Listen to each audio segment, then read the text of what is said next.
Bonjour à toutes et à tous, j'espère que vous allez bien. Je suis Chris de Chic and Organized, une chaîne où l'on parle organisation, planification avec un zeste d'élégance à la française.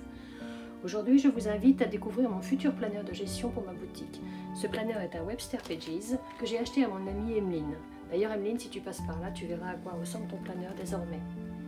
Quand j'ai ouvert ma boutique, je l'ai gérée au jour le jour sans trop me préoccuper de planification. Puis je me suis rendu compte que si je voulais la développer, il me fallait un plan.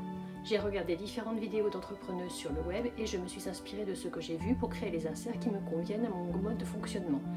Ces inserts sont tout récents, vous pourrez les retrouver dans ma boutique. Si vous regardez cette chaîne, vous savez que je suis une fan de planification avec des plages horaires. Je vous mets un lien en haut à droite et en description où je parle de ma méthode d'organisation développée pour des revenus complémentaires. Comme je propose des produits qui sont pour la plupart des produits saisonniers, je dois m'organiser et planifier à l'avance mes produits, ma création de contenu pour mes réseaux sociaux sans empiéter sur mon activité principale de freelance. Je vais vous montrer maintenant comment je fais. Je me suis donc créé une couverture à partir de photos que j'ai faites au château de Versailles lors de notre visite pour les grandes eaux en musique. Derrière, j'ai ajouté un calendrier car mes pages ne sont pas datées. C'est d'ailleurs pratique car on peut commencer ses agendas à tout moment de l'année. J'ai ensuite des pages que j'ai intitulées Bucket List de projets. Cela me permet de noter toutes les idées et tâches que je dois faire et de le programmer selon la méthode de Getting Things Done de David Allen. Je vous mettrai un lien sur le sujet si vous voulez en savoir un petit peu plus. Vient ensuite le cœur du plan pour développer ma boutique, le plan annuel dans lequel je vais noter mes objectifs et comment je vais les atteindre. Alors, la page de gauche ici sert à analyser le plan de façon à savoir où seront les problèmes de façon à les anticiper. Cela permet ainsi de voir ce qu'il sera aussi facile de faire. À droite, il sera possible de décomposer ensuite le plan en objectifs trimestriels et mensuels. Cela permet de voir loin et d'anticiper. Pour chaque mois, je détaille ensuite les objectifs, comme on le voit ici. Vient ensuite le suivi des tâches, mois par mois et semaine par semaine. J'ai inclus des trackers qui vont me servir de diagramme de Gantt. Si je mets un peu plus de temps que prévu pour réaliser une tâche, je vais ensuite pouvoir modifier le plan pour atteindre mes objectifs. Il y a donc 12 mois de prévu dans mon plan.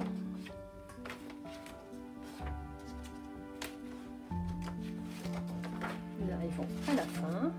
Voilà. Donc à la fin, j'ai prévu des pages quadrillées pour pouvoir suivre d'autres données sous forme de graphique. Viennent ensuite le détail par mois et par semaine. On commence donc par une vue mensuelle qui va me permettre de noter mes posts sur les réseaux sociaux. Les pages d'après sont juste un résumé des différentes tâches quotidiennes que j'ai à faire, donc au jour le jour, et ici la liste de tâches. À la fin de chaque mois, nous y arrivons, voilà. À la fin de chaque mois, je fais le bilan et cela me permet d'ajuster le plan au fur et à mesure. L'onglet suivant est consacré aux informations techniques et pour les réseaux. Vous savez, la fameuse liste de mots de passe dont vous ne vous souvenez jamais. Il est possible de la noter ici. J'ai prévu quelques pages parce qu'on a toujours beaucoup de mots de passe. Viennent ensuite plus loin, il est possible de noter les caractéristiques techniques comme la taille d'une vignette pour un site web, pour un réseau social et pour les différentes tailles d'images, vous voyez ce genre de choses. Enfin, on arrive à la section suivante qui est très importante car elle va permettre de tracer si mon activité est rentable ou pas. Je parle bien entendu de finances. Alors, pour la boutique, il est toujours important de savoir où l'on va. Donc ici, je pourrais noter les dépenses fixes, puisque pour une boutique, il y a toujours quelques frais fixes. Et surtout, plus loin, mois par mois, je vais pouvoir suivre mes recettes et mes dépenses. Enfin, on arrive à la section projet. Tiens, je viens de réaliser qu'il manque une page de couverture. J'ai plusieurs types de feuilles de projet en fonction de leur type et de leur longueur. J'ai des pages simples comme celle-ci, sur lesquelles je peux noter un projet, si par exemple j'ai une idée d'un produit ou de quelque chose de relativement simple. J'ai aussi prévu des pages de projet un petit peu plus détaillées que l'on peut mettre avec les pages de projet à côté et qui vont permettre par exemple ici de faire un projet sur 3 mois en le détaillant très bien.